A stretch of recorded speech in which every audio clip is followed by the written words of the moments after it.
Hello, welcome back to Tantra Thoughts. My name is Gustavo. Today we're going to be discussing what is Tantra. Tantra is a spiritual science that is pretty ancient. It goes back over 7,000 years back to ancient India. Tan means expansion, Tra means liberation. So therefore, what you're doing in Tantra is you are expanding your consciousness, or going through a process of expansion in order to attain liberation.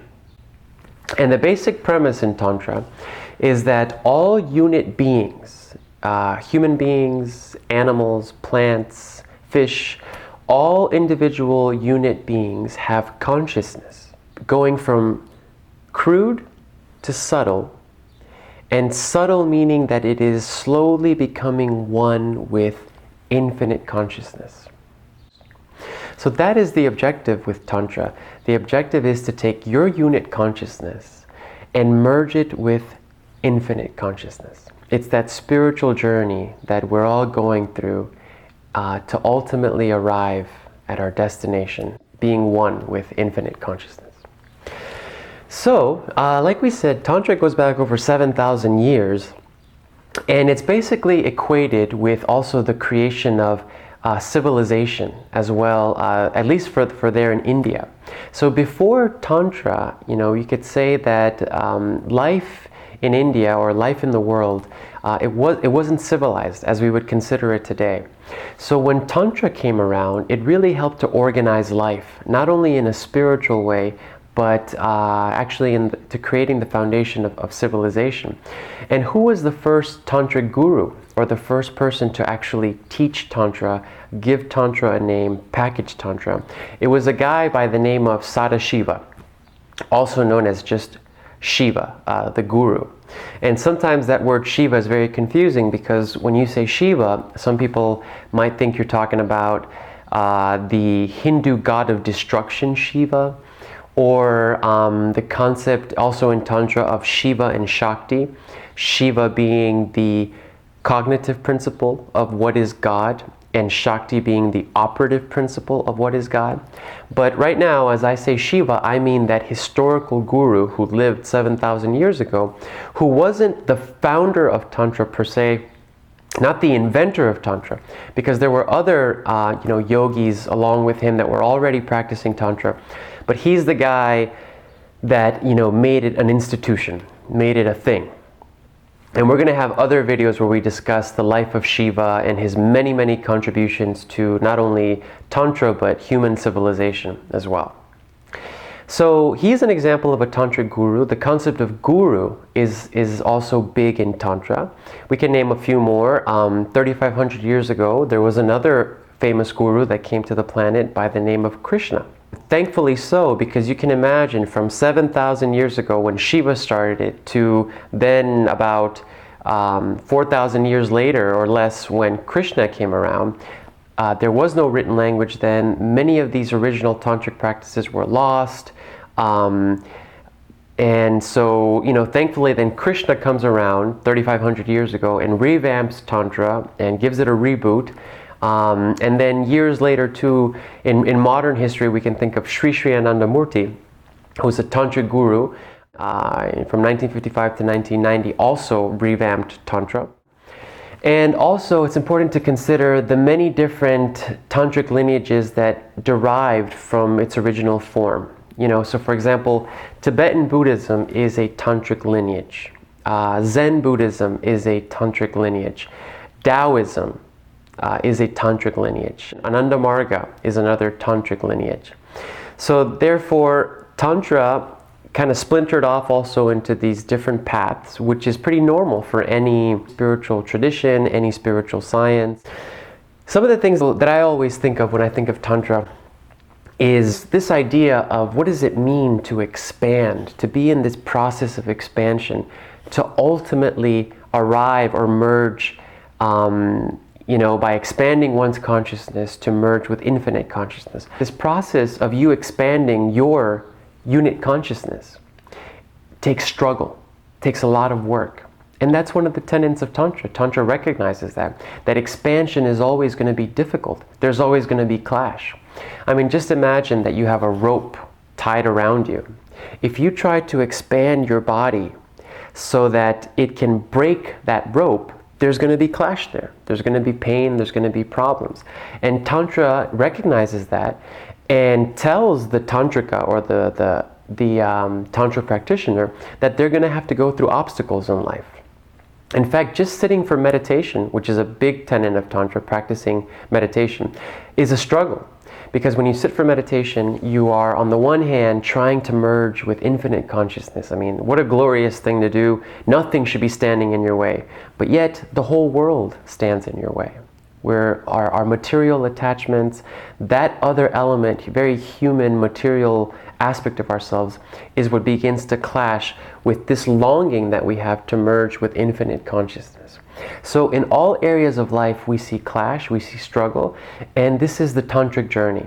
This is what it means to live a tantric life, is to be fearless and to be able to overcome those obstacles in order to attain the goal, which is to merge with infinite consciousness in the universe. And there's going to be struggle in all areas of life, not only in your individual spiritual practice, in family life, in social life, in society we see struggle.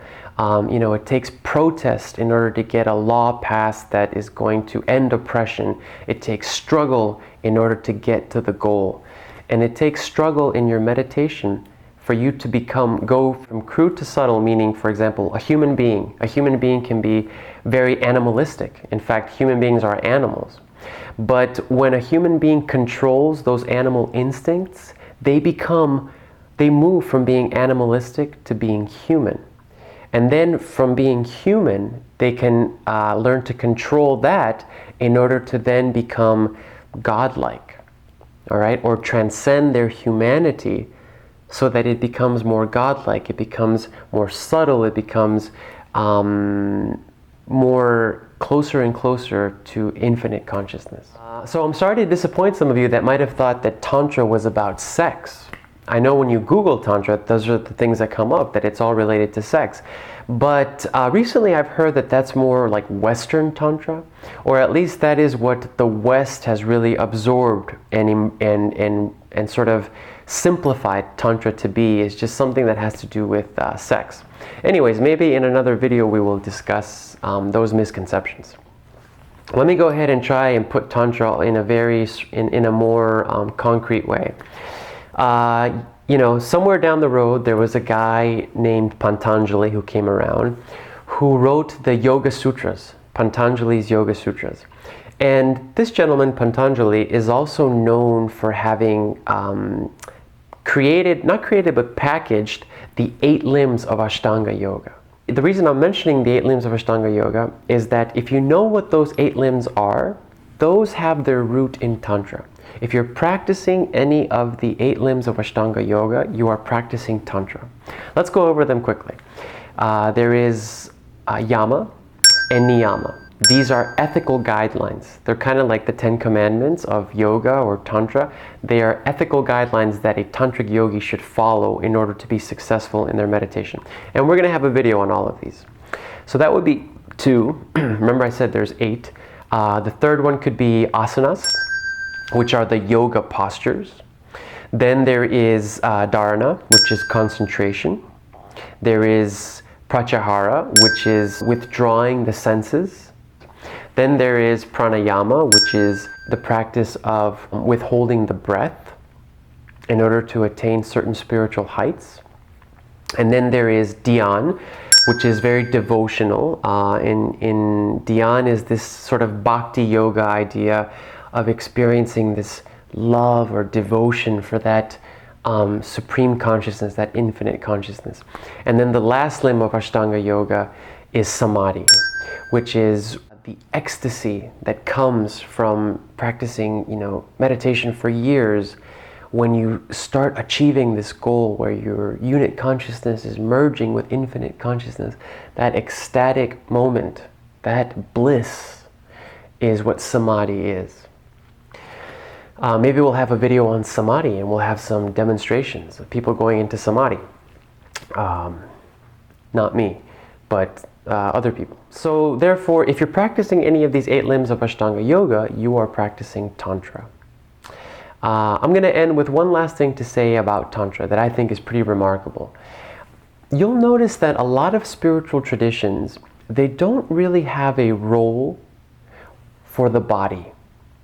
They don't really give the body its place in spiritual liberation.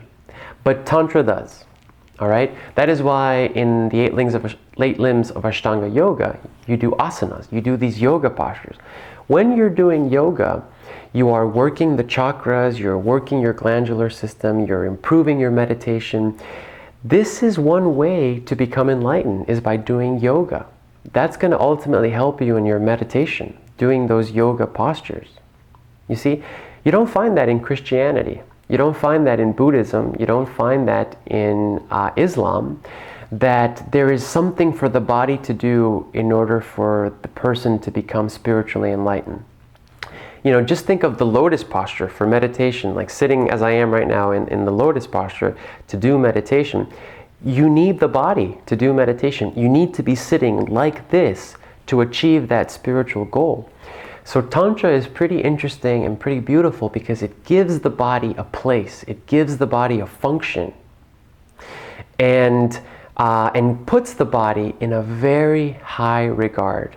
It even says, without a human body, you cannot merge with infinite consciousness. Okay? So you are very lucky to have a human body.